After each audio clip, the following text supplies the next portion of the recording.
हाँ जी बच्चे, आप सभी लोगों को पिछली क्लासेस में फाइनल अकाउंट विथ एडजस्टमेंट का टास्क मिला था। Question number 1 to 5। कौन सा? 1 to 5। आप फाइनल अकाउंट विथ एडजस्टमेंट को आप जितनी ईमानदारी और मेहनत से आप बनाइएगा तो आपका अकाउंट का कंसेप्ट आपका क्या होगा? स्ट्रांग बनेगा। आप खुद पे खुद फील कर रहे होंगे कि आपके सामने एक शानदार चैप्टर आया हुआ है सीखने के लिए, है ना, जिसमें आपको स्किल की आवश्यकता होगी।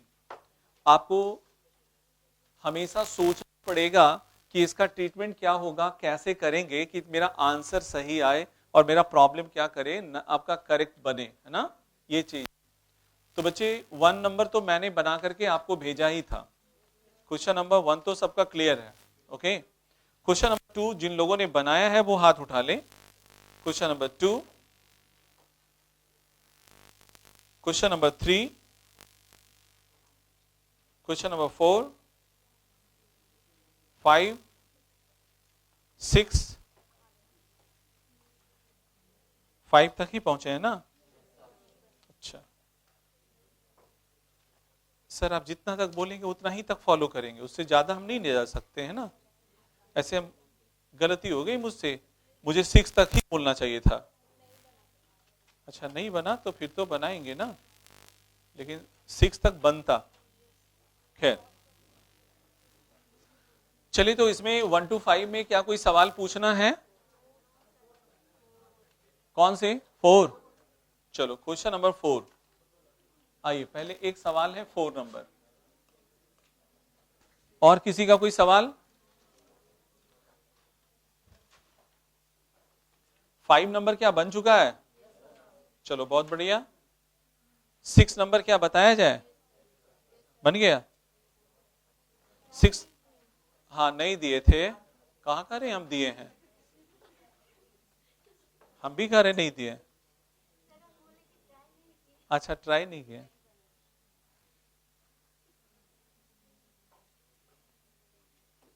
देखिए सवाल 6 नंबर बनेगा क्या? आपने पहले सवाल पढ़ के देखिए, उसके बाद मैं लेता हूं।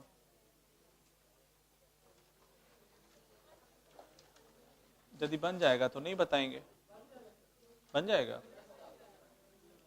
तो केवल 4 बताऊं ना, केवल 4 बताते हैं, है ना, और उसके बाद फिर नया theory.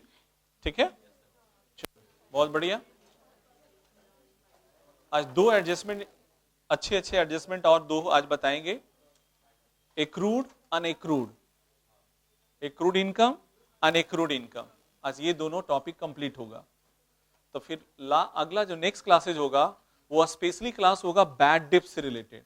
Bad dips, further bad dips, new reserve, old reserve, आपका बैड डिप्स रिकवर्ड, ये सब बहुत शानदार आइटम होगा। ठीक है, आइए तो हम लोग पहले 4 नंबर सवाल देखते हैं। क्वेश्चन नंबर 4,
आपस में ना बोलें, ये बात जरूर ध्यान रखिए अपना, अच्छी बात नहीं है।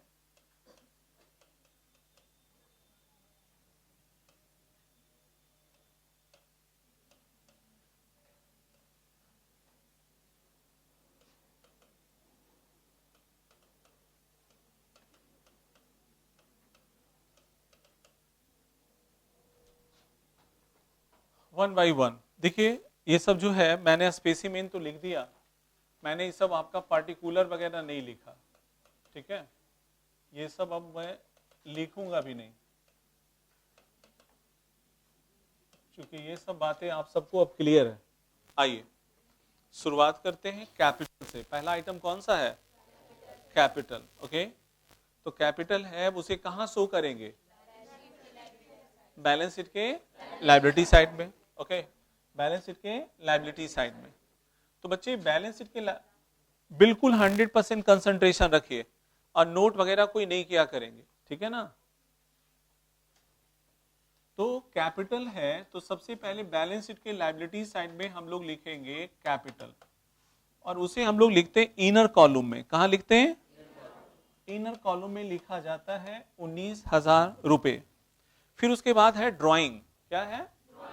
ड्राइंग मीन्स क्या? अपना पर्सनल एक्सपेंडिचर। किसका?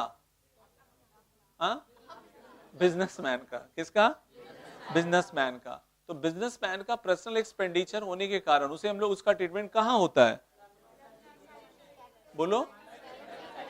कैपिटल से क्या करेंगे? लेस करेंगे। आप लोग ही बनाएंगे, मैं केवल हेल्प करूंगा आपको, ठीक है। बात समझ में आ रही है? तो चलिए आप ड्राइंग्स को क्या करेंगे? लेस करेंगे। ड्राइंग्स को क्या करेंगे? लेस करेंगे। आइए नेक्स्ट आइटम है ड्राइंग। ये है आपका 700। ओके, फिर उसके बाद नेक्स्ट है आइटम है प्लांट एंड मैशिनरी। क्या लिखा हुआ है? उसका ट्रीटमेंट कहां होगा? बैलेंस शीट के एसेट साइड में, ठीक है। और आप देखिए ये देखना जरूरी हो जाता है कि क्या प्लांट एंड मैशिनरी पे क्या कोई एडजस्टमेंट भी है? बोलो। एडजस्टमेंट है, इसलिए उसे कहां लिखना चाहिए? इनर कॉलम में। कहां लिखना चाहिए? इनर कॉलम में लिखना चाहिए, है ना। तो प्लांट एंड मैशिनरी का वैल्यू है 12,000। कितना है? 12,000, 12,000 रुपया। फिर दिया हुआ है हॉर्स एंड कार्ट। क्या है? Horse and cart. तो ये हमारा हो जाएगा हॉर्स एंड क्या दिया हुआ है? कार्ट दिया हुआ है। हॉर्स एंड कार्ट्स का वैल्यू कितना है? 2600। कितना? 2600। हॉर्स एंड कार्ट पे भी डिप्रिसिएशन है, इसलिए उसको इनर कॉलम में क्या करेंगे? लिखेंगे। इनर कॉलम में क्या करेंगे? लिखेंगे। अगला आइटम फिर दिया हुआ है डेटर्स। क्या दिया हुआ है? क्या डेटर से रिलेटेड भी कोई एडजस्टमेंट आइटम है? बोलो। नहीं, आपका नहीं है, इसलिए आपका सीधा सीधी उसका अमाउंट कहां लिखेंगे? बाहर। यदि रहता है तो इनर लिमिट लिखा जाता है। तो ये इसका वैल्यू कितने का है? 3600। कितना बच्चे? 3600। करेटर्स है। करेटर्स है बैलेंस शीट के कहां जाएगा? लायबिलिटी साइड में। तो करेटर्स का वैल्यू बैलेंस शीट के लायबिलिटी साइड में जाएगा। वो कितने का है? 2600 है। 20 कितना है? 600। ओके, 2600। फिर दिया हुआ है परचेज। क्या दिया हुआ है? परचेज दिया हुआ है। तो परचेज दिया हुआ है तो वो ट्रेडिंग अकाउंट के कहां जाएगा? डेबिट साइड में। ट्रेडिंग अकाउंट के डेबिट साइड में जाएगा। लेकिन बच्चे देखो मैंने ओपनिंग स्टॉक के लिए जगह छोड़ दिया। परचेज आपका है सबसे पहले, इसका वैल्यू है 2000। कितना दिया हुआ है? 2000 दिया हुआ है ना। और बाई आपका होगा क्या? सेल्स। बाई क्या है? सेल्स। सेल्स का वैल्यू दिया हुआ है 4200। कितना बच्चे? 4200। फिर उसके बाद दिया हुआ वेजेस। वेजेस आपका कहां जाएगा? ट्रेडिंग अकाउंट के डेबिट साइड में। ये आपका वेजेस होगा। वेजेस का वैल्यू कितने का है? 800। कितना? 800। ओके, अब आता है नेक्स्ट आइटम है कैश एट बैंक। क्या नोट कर रहे हैं ना? ठीक है, इधर इधर। तो आपका दिया हुआ कैश एट क्या दिया हुआ है? बैंक। कैश एट बैंक कहां जाएगा? बैलेंस शीट के एसेट साइड में। तो कैश एट बैंक कहें या केवल हम लोग बैंक कहें? केवल क्या कहें? बैंक। बात बराबर है। तो ये बैंक का वैल्यू है 2600। कितना? 2600। फिर दिया हुआ सैलरी। क्या दिया हुआ है? सैलरी कहां जाएगा? प्रॉफिट एंड लॉस अकाउंट के डेबिट साइड में। क्या कोई एडजस्टमेंट आइटम है? सैलरी के साथ कोई एडजस्टमेंट आइटम है? नहीं है, तो सीधा सीधा आपका बाहर हो जाएगा। यदि एडजस्टमेंट आइटम रहता तो इनर कॉलम में लिखा जाता। ये हमारा 900 कितना हो गया? 90। 990। अब देखो दिया हुआ है ओपनिंग स्टॉक। क्या दिया हुआ है? ओपनिंग स्टॉक दिया हुआ है। तो 2 आपका होगा क्या, ओपनिंग क्या होगा, stock, opening stock. Opening stock दिया हुआ है कितने का, 1600, 1600 रुपए का, कितने का, 1600, 1600। आपका रेंट आपका दिया हुआ 400 कितना, 50, 450, रेंट आपका दिया हुआ 450। क्या कोई एडजस्टमेंट है, तो 2 आपका लिखेंगे रेंट, और उसको हम लोग इनर कॉलम में लिखेंगे। इनर कॉलम में आपका हो जाएगा 400 कितना होगा, 50। फिर लिखा हुआ मैन्युफैक्चरिंग एक्सपेंसेस। मैन्युफैक्चरिंग एक्सपेंसेस कहाँ जाएगा, ट्रेडिंग में जाएगा या पीएल में जाएगा, ट्रेडिंग अकाउंट के कहाँ जाएगा, डेबिट साइड में। तो 2 आपका होगा मैन्युफैक्चरिंग एक्सपेंसेस, मैन्युफैक्चरिंग आपका क्या होगा, एक्सपेंसेस, है ना। मैन्युफैक्चरिंग एक्सपेंसेस का वैल्यू बोलो, 100 कितना होगा, 50, 150। फिर लिखा हुआ बिल्स पेबल, क्या लिखा हुआ है, बिल्स पेबल लिखा हुआ है, राइट। तो बिल्स पेबल बैलेंस शीट के कहाँ जाएगा, लायबिलिटी साइड, बैलेंस शीट के लायबिलिटी साइड में। वैल्यू बोलो कितने का, 2300 कितना है, 50, 2350। क्लियर है बच्चे। फिर दिया हुआ है बैड डिप्स, क्या दिया हुआ है, बैड डिप्स दिया हुआ है। तो बैड डिप्स दिया हुआ है तो प्रॉफिट एंड लॉस अकाउंट के कहाँ जाएगा, डेबिट साइड में। 2 हमारा क्या होगा, बैड डिप, जो पैसा डूब गया कस्टमर के पास, वो हमारा है क्या, बैड डिप्स हो गया। फिर उसके बाद दिया हुआ कैरीज। कैरीज के बारे में क्या ये बात चर्चा है कि कैरीज इनवार्ड है या आउटवार्ड है, तो आपका यदि ये चर्चा ना रहे तो क्या समझा जाना चाहिए, हाँ, ट्रेडिंग अकाउंट के डेबिट साइड कैरीज इनवार्ड ही समझा जाता है। फिर क्या समझा जाता है, कैरीज इनवार्ड। तो ये आपका हो गया कैरीज, है ना। कैरीज का जो वैल्यू दिया हुआ है कितने का, 160, 100 कितना, 60। क्लियर है, ओके। अगला पॉइंट बच्चे, अब एडजस्टमेंट आइटम पे आते हैं। सबसे पहले क्लोजिंग स्टॉक है। क्लोजिंग स्टॉक ट्रायल बैलेंस के अंदर है या बाहर है, उसका ट्रीटमेंट कितने जगह, 2 जगह। क्या सेल्स रिटर्न मिला, क्या परचेज रिटर्न मिला, जब नहीं मिला तो सीधा बाहर कर देंगे, आपका बाहर कर देते हैं। ये हमारा 4200। अब आपका हो गया बाई क्लोजिंग स्टॉक, क्या होगा, क्लोजिंग आपका क्या हो जाएगा, स्टॉक हो जाएगा, by closing stock. Closing stock कितने रुपए का, 1600, कितना, 1600, राइट। और दूसरा हमारा हो जाएगा बैलेंस शीट के कहाँ, एसेट साइड में। ये आपका होगा क्लोजिंग, आपका क्या हो जाएगा, स्टॉक। क्लोजिंग स्टॉक कितने का होगा, 1600, कितना, 1600 हो गया। क्लियर, या आइए, तो 1600 हो गया।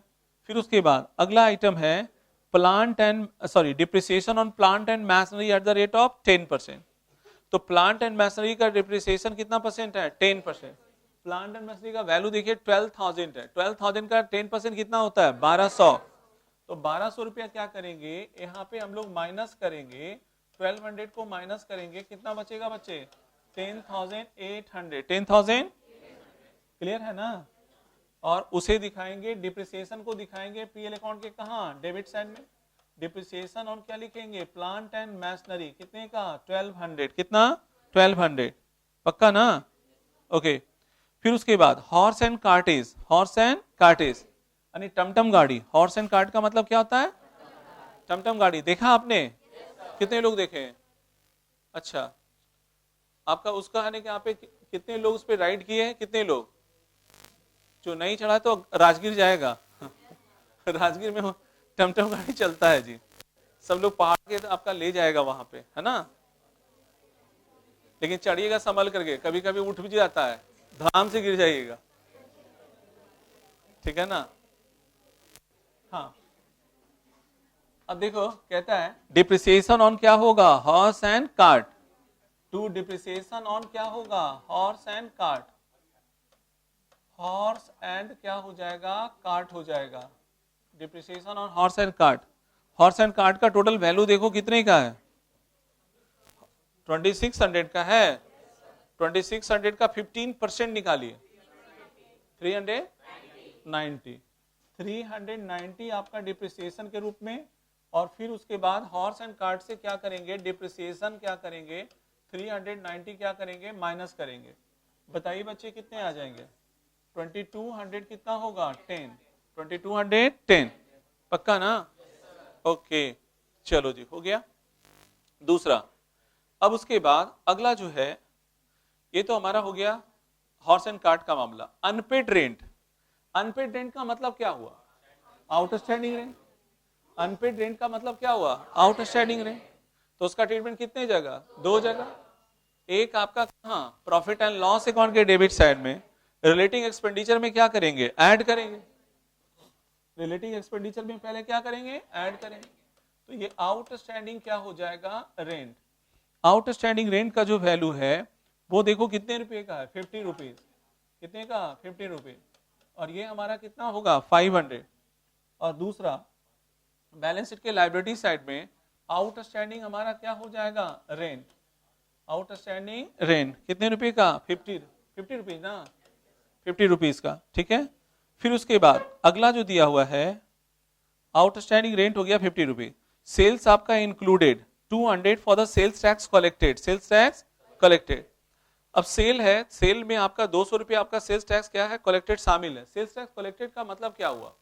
आपका सेल्स टैक्स, जैसे पहले माल जब बेचा जाता है तो उस पर टैक्स वसूला जाता है। मैंने मान ली 20 लाख का हमने क्या किया? माल बेचा, और उसमें टैक्स आपका शामिल है 5 लाख रुपए का। कितने का? तो मेरा अपना पैसा तो केवल 15 लाख हुआ ना। टैक्स पे अधिकार मेरा या गवर्नमेंट का? गवर्नमेंट का। यदि इसका मतलब है यदि कोई सेल्स में सेल्स टैक्स शामिल रहे तो उसे क्या करना चाहिए? माइनस करना चाहिए। क्या बात समझ में आ रही है? तो साफ तौर पे लिखा है कि आपका क्या है? सेल्स में 200 रुपया सेल्स टैक्स क्या है? शामिल है। तो शामिल है तो हम क्या करेंगे? माइनस करेंगे। क्या करेंगे? माइनस करेंगे। अच्छा, तो ये आपका जो काम होगा ये हमें क्या हो जाएगा? माइनस करना पड़ेगा। क्या करना पड़ेगा? माइनस करना पड़ेगा, ठीक है ना। ये देखो, ये सबसे पहले यहां हम लोग क्या करेंगे? माइनस करेंगे। ओके, तो ये हमारा जो होगा, सेलेक्ट हो जाता है ना, ये कोई प्रॉब्लम है, इरेजर बार बार जो है ना सेलेक्ट हो जाता है। फिर सेल्स टैक्स कितने का? सेल्स टैक्स है 200 रुपए का। तो इसे 200 रुपया क्या करेंगे? माइनस करेंगे 4000। कितना होगा? 4000। ओके, और फिर सेल्स टैक्स कलेक्टेड है तो क्या मेरा है या गवर्नमेंट का? तो मेरे लिए एसेट्स है या लायबिलिटीज है? तो वो कहां दिखाएंगे? बैलेंस शीट के लायबिलिटी साइड में। सेल्स टैक्स आपका क्या होगा? Collected. Sales tax collected. Clear है? 200 रुपये का, 200 रुपये का। और कोई आइटम है? नो। तो अब हमें क्या करना चाहिए? पहले निकालना चाहिए ग्रॉस प्रॉफिट या ग्रॉस लॉस। तो देखा जाए, ये सबसे पहले बोलो ग्रॉस प्रॉफिट है या ग्रॉस लॉस है? बोलो, ग्रॉस प्रॉफिट है। तो ये टोटल हमारा हो जाएगा 5000। कितना है? 600। 5600। टू आपका होगा क्या? Gross profit. क्या होगा? Gross profit. बोलिए। 890। 890। ओके, अब हमारा बाई आपका क्या हो जाएगा? जीपी। 800 कितना आएगा? 90। राइट साइड में क्या होगा? जोड़ेंगे। राइट साइड में 800 कितना हो जाएगा? 90। 800। अच्छा, नेट लॉस है? नेट लॉस है जी, है ना। तो नेट लॉस है, तो सबसे पहले इसे क्या होगा?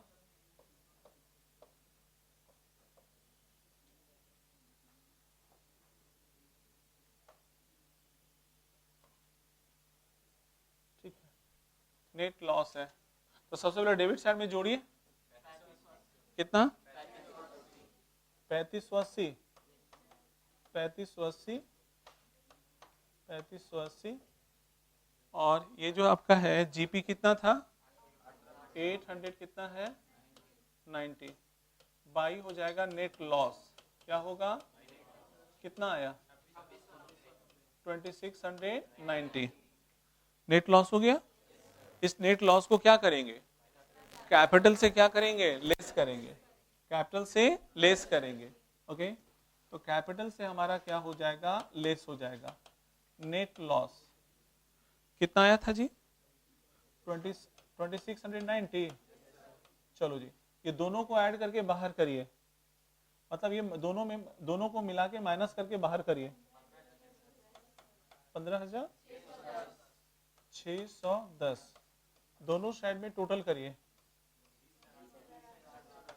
20,810 20,810 हो गया क्लियर आ गया समझ में तो 1 to 5 तक कंप्लीट है कितने लोगों का 6 आप लोग बना लेंगे ओके अब इसको पहले आप नोट कर लीजिए तब मैं दो और नई चीजें बताता हूं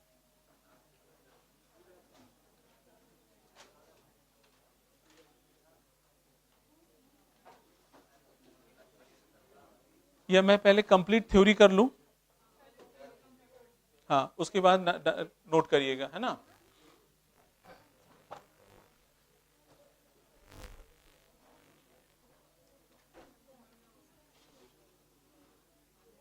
आइटम नंबर बोलिए कितना तक था 8 8 हो गया ना 9 होगा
नेक्स्ट करूं मैं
हो गया सबका?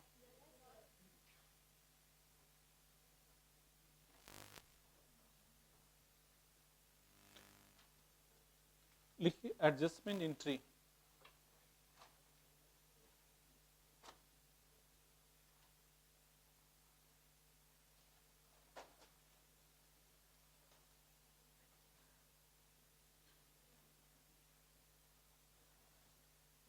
Adjustment entry for accrued income, for accrued income,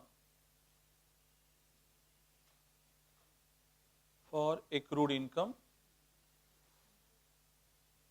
entry होगा नीचे accrued income account debit, accrued income account debit to income account, accrued income account debit to income account. Example, accrued interest rupees, accrued interest rupees 20,000, accrued interest rupees 20,000, entry pass होगा accrued interest account debit to interest account, accrued interest account debit to interest account,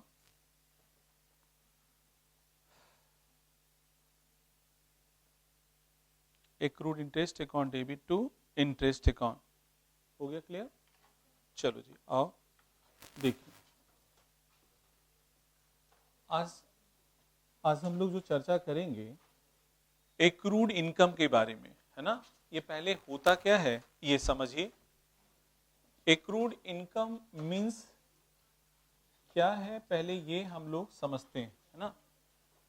just for example मान लिया जाए कि आपने किसी को 2 लाख रुपया loan दिया। कितना दिया? 2 लाख रुपया लोन दिया। तो जब भी आप किसी को लोन देंगे तो क्या मुफ्त में देंगे या इंटरेस्ट वसूल करेंगे? तो जिस समय आपने लोन दिया था उस समय आपने उससे कहा था कि भैया मैं आपसे 15% के रेट से इंटरेस्ट लूंगा। कितना? 15% के रेट से। तो पूरे 1 साल का इंटरेस्ट कितना हुआ?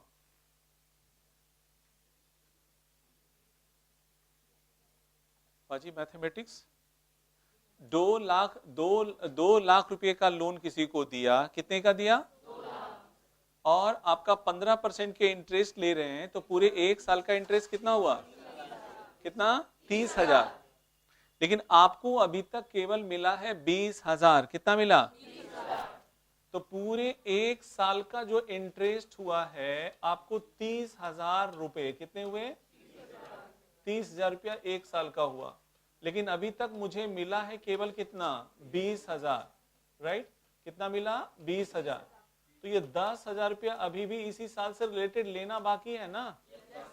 30,000 लेना आपका मिलना था लेकिन मिला केवल कितना? 20,000। अभी भी कितना लेना बाकी रह गया? 10,000। That is known as accrued income. क्या? इंटरेस्ट हो गया तो एक्रूड इंटरेस्ट, कमीशन लेना रह जाएगा accrued commission. Means those income which are related to current year but not received in current year.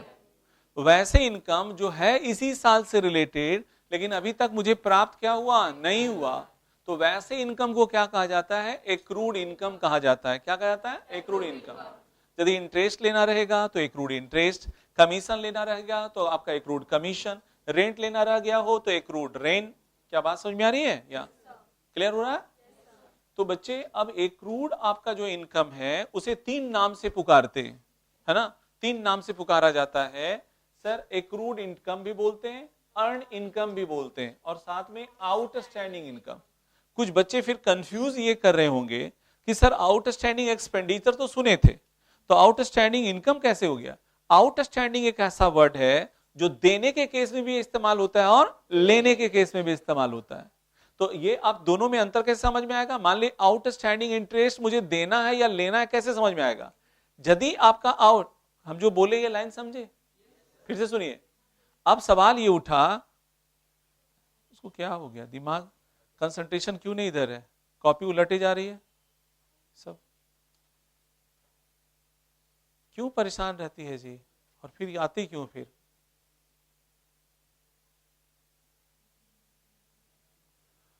तो मैं ये कह रहा हूं कि आप जो है, जैसे मान लीजिए मैंने अभी जस्ट कहा कि पूरे 30,000 रुपया आपका जो कितना हुआ, इंटरेस्ट हुआ है ना, 30,000 रुपया इंटरेस्ट हुआ।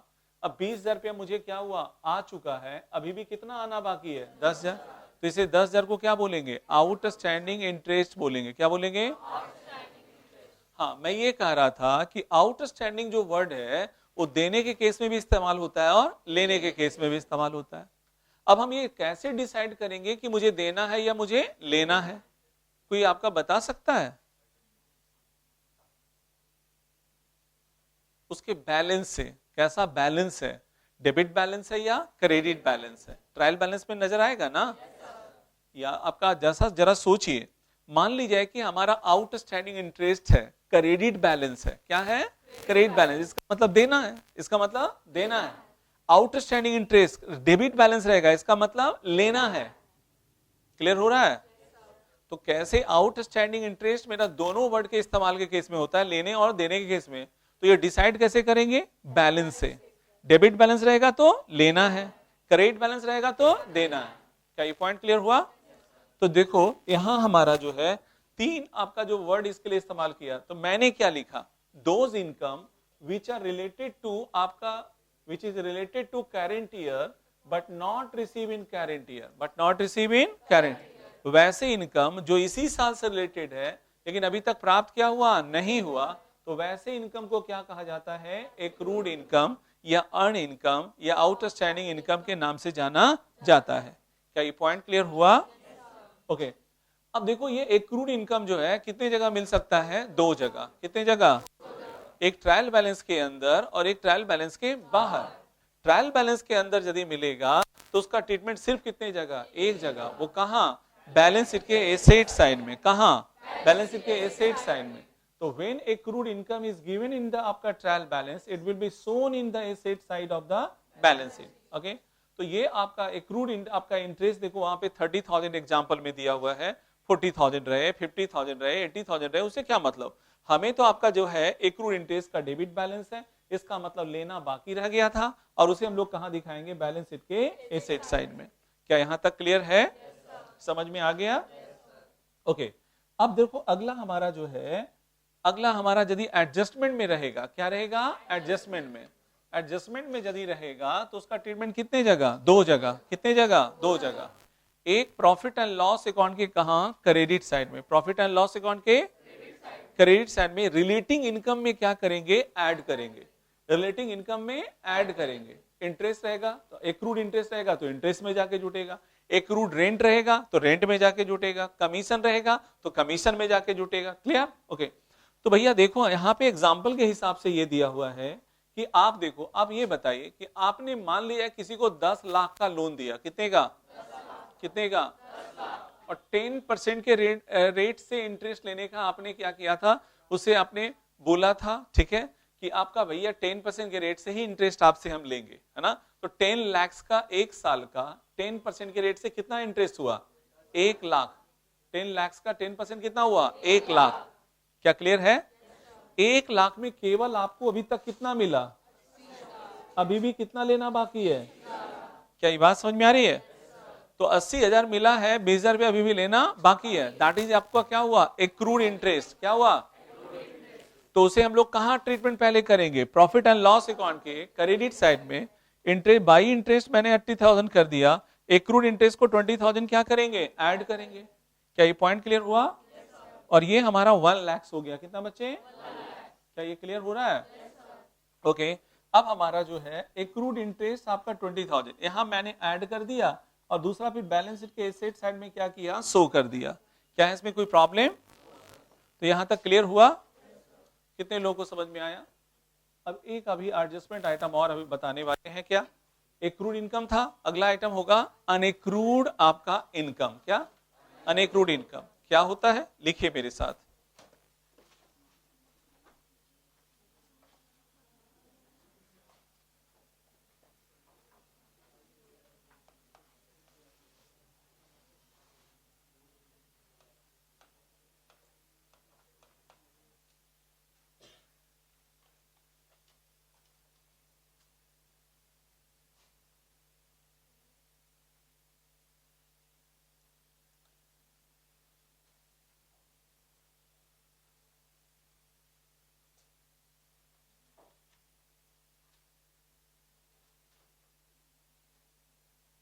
नेक्स्ट करूं?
लिखिए ना अभी पहले।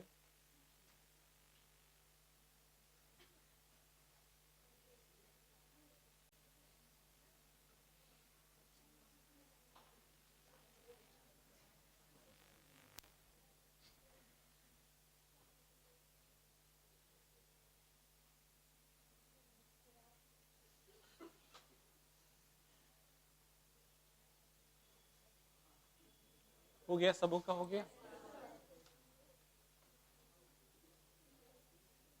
लिखिए नेक्स्ट एडजस्टमेंट एंट्री।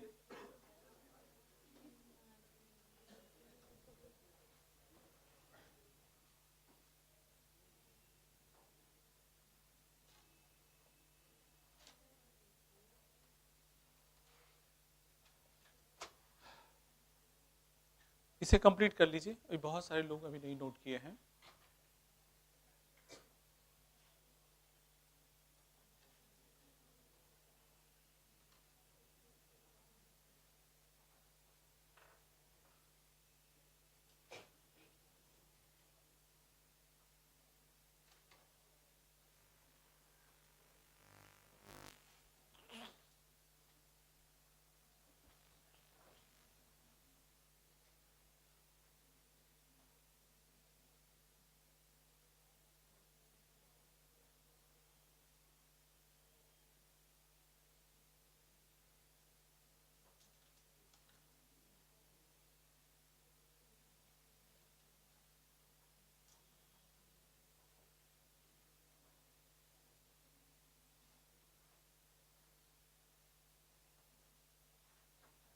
हो गया बच्चों? लिखिए एडजस्टमेंट एंट्री में for unaccrued income, for unaccrued income, for unaccrued income, entry pass होगा, क्या होना चाहिए? Income account debit to unaccrued income account, income account debit to unaccrued income account,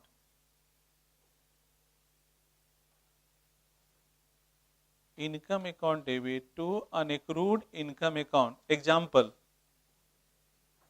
अनएक्रूड commission, unaccrued commission, unaccrued commission ₹40,000, entry pass करिए। Commission account debit to unaccrued commission account, commission account debit to unaccrued commission account 40,000, 40,000 हो गया। चलिए अब इस topic को समझ लीजिए। आइए इस टॉपिक को देखते हैं और समझते हैं। बच्चे, जैसा अभी अभी मैंने लिखा, अभी इससे पहला जो टॉपिक आपने पढ़ा था एक्रूड इनकम, क्या पढ़ा था? मतलब वैसे इनकम जो इस साल से रिलेटेड है लेकिन अभी तक मिला नहीं है। इसी का ठीक रिवर्स सोचिए, वैसे इनकम जो इस साल से रिलेटेड नहीं है, है अगले साल का लेकिन मिल चुका है इस साल। तो उसे क्या बोलेंगे? अनएक्रूड इनकम, या बोलेंगे अनअर्न इनकम, या रिसीव इन एडवांस। क्या बोलेंगे? Receive in advance. Unaccrued income या अनअर्न इनकम। क्या? Unearn income. इसे एक नाम से और पुकारते हैं, अनअर्न इनकम के नाम से जाना जाता है। अनअर्न इनकम मतलब बिना कमाया हुआ पैसा, बिना कमाया हुआ पैसा। अभी इस साल से रिलेटेड क्या है? नहीं है, लेकिन मेरे पास आ चुका है। आपका इस साल से रिलेटेड नहीं है, बल्कि है अगले साल का, लेकिन इस साल क्या हुआ? मिल चुका है। तो वैसे इनकम को ही कहा जाता है अनएक्रूड इनकम या अनअर्न्ड इनकम या रिसीव इन एडवांस। क्लियर हुआ?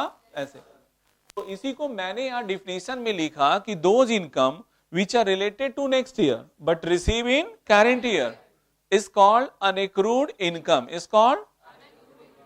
अब ये कितनी जगह मिल सकता है? दो जगह, एक ट्रायल बैलेंस के अंदर और दूसरा ट्रायल बैलेंस के बाहर।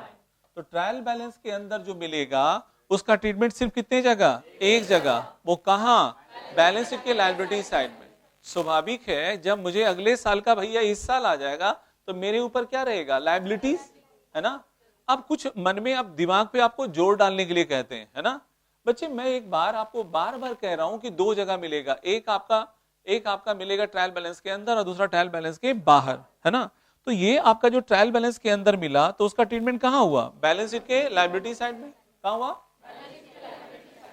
इसका मतलब है कि अगले साल का इंटरेस्ट जो होगा हमारा, ऑलरेडी हमारा जो इंटरेस्ट जो दिखाया हुआ होगा, इंटरेस्ट जो हमारा दिखाया हुआ होगा उसमें ऑलरेडी क्या हुआ? करंट ईयर के लिए माइनस क्या होगा? किया जा चुका होगा। एक ट्रीटमेंट हमारा ऑलरेडी हो चुका होगा। क्या समझ में आ रहा है? हमारा जो वहां पे जो ट्रायल बैलेंस के अंदर जो लिखा हुआ होगा उसमें ऑलरेडी क्या हुआ? माइनस करके लिखा हुआ है। क्या करके? माइनस करके लिखा हुआ है। ये लाइन सोच पा रहे हैं आप लोग? कितने लोग सोच पा रहे हैं? तो अब जरा सोचो, अब मान लीजिए कि ये हमारा, तो यहां अभी फिलहाल जो है यदि ट्रायल बैलेंस के अंदर मिलेगा तो उसका ट्रीटमेंट सिर्फ कितने जगह? एक जगह। वो कहां? बैलेंस शीट के लायबिलिटी साइड में। और यदि एडजस्टमेंट आइटम में रहेगा तो उसका ट्रीटमेंट कितने जगह? दो जगह। नंबर वन कहां? आपका इट इज आपका रिलेटिंग, आपका इनकम आपका जो है it is less from relating income in the credit side of the क्या है? Profit and loss account. Profit and loss account के क्रेडिट साइड में रिलेटिंग इनकम में क्या करेंगे? लेस करेंगे। रिलेटिंग इनकम में लेस करेंगे। क्या ये बात ही समझ में आई? अब देखो यहां हमारा है इंटरेस्ट है। क्या है? इंटरेस्ट। टोटल इंटरेस्ट कितना है? 90,000। कितना है? 90,000। 90,000 रुपया है। अनएक्रूड इंटरेस्ट कितना है? 20,000, 20,000 रुपया है। तो 90,000 में 20,000 रुपया क्या हो गया? माइनस हो गया। आपका अगले साल से रिलेटेड है तो करंट ईयर का भैया पूरा आया 90,000। पूरा कितना आया?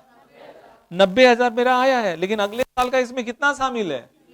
तो करंट ईयर का केवल कितना है? 70,000। कितना है? 70,000। तो हमें क्या करना पड़ेगा? इस इंटरेस्ट में क्या करना पड़ेगा? अनएक्रूड इनकम को क्या होगा? माइनस करना पड़ेगा। तो करंट ईयर का केवल कितना आ गया? 70,000। क्या ये पॉइंट समझ में आ रहा है? और उसके फिर बैलेंस शीट के लायबिलिटी साइड में हमें कहां दिखाना पड़ेगा? लायबिलिटी साइड में। अनएक्रूड क्या होगा? इंटरेस्ट कितना रुपया? 20,000। क्या ये बातें समझ में आई? कितने लोगों को बात समझ में आई? ओके। तो आज का जो टास्क होगा एग्जाम्पल में भी एक से एक बढ़कर एक प्रॉब्लम है, ठीक है ना। तो आप उसे एज ए क्वेश्चन के तौर पे ट्रीट कीजिएगा। 6 नंबर बनाइएगा, ओके। और बाकी जो है अपना जो इंफॉर्मेशन जो दिया हुआ है, सॉरी एग्जाम्पल में जो दिया हुआ 1 to 5 उसे कंप्लीट करेंगे, ठीक है। ये कंप्लीट हो गया था।